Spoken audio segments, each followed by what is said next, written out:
So what I've got are a number of plants. One palette is really what's used in a botanical garden or was proposed for a botanical garden in Buffalo, New York. And then on the right-hand side, what exists on a remnant tallgrass prairie in Winnipeg, Manitoba. And the idea is that any plants that I've got can have any data attached to the plant of my choosing.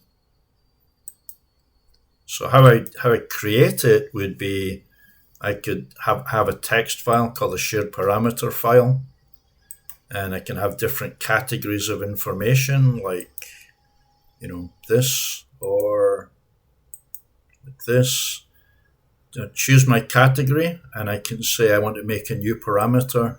I'm going to say it's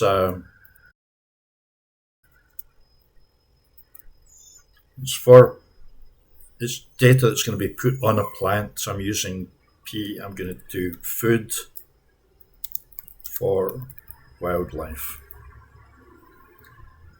I can choose what kind of parameter it is. Is it storing text? Is it storing a link to maybe a document?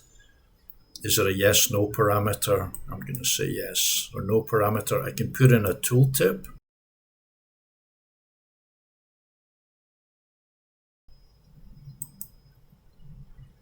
And that's me added it to my shared parameters file. If I go to the project,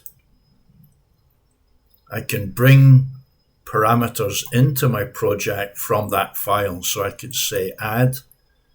I can go from the shared parameters file, select, look under ecological.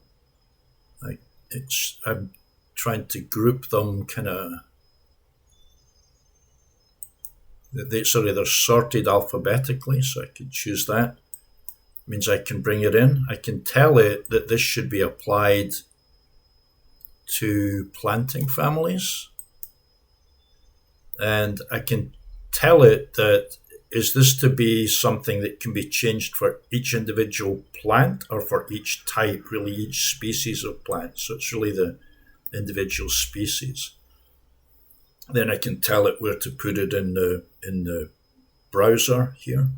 But basically I've got enough there to go ahead and do that. So I can say OK. I can make data entry forms if you like. So I've got here like a schedule that shows my plants, some criteria already filled out. But if I want to say add the field to this, I could say let's look for food for wildlife. Let's add that. Let's put it I'll put it towards the end of this. So I'm going to put it just before where it says common name. And now I've got this in here. So now I can start to look at my list of plants. I'll just do a few, but if I say, yes, Manitoba, maple, and yarrow, and rainbow, these all have, now there's probably a lot, but say I miss some of these, and then say the next one was the agropogon. Here, what I can be doing is getting in and picking what is documented and what isn't documented. Then I can go on my, let's say for here, my other views that are looking at the plant. So what I could do is I could say, let's make a copy of that, duplicate that view with any labels and things that are on it.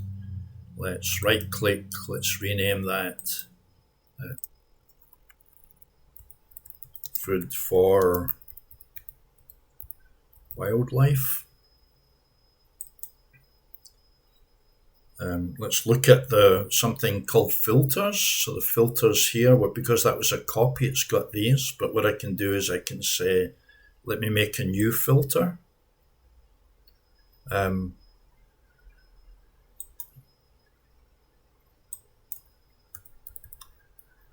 food, wildlife, applying to what? Applying to plants, planting. And over here I can say, let me add a rule. So planting, food for wildlife, and then I can have any of these conditions. I'll just say is equal to yes. I can add this.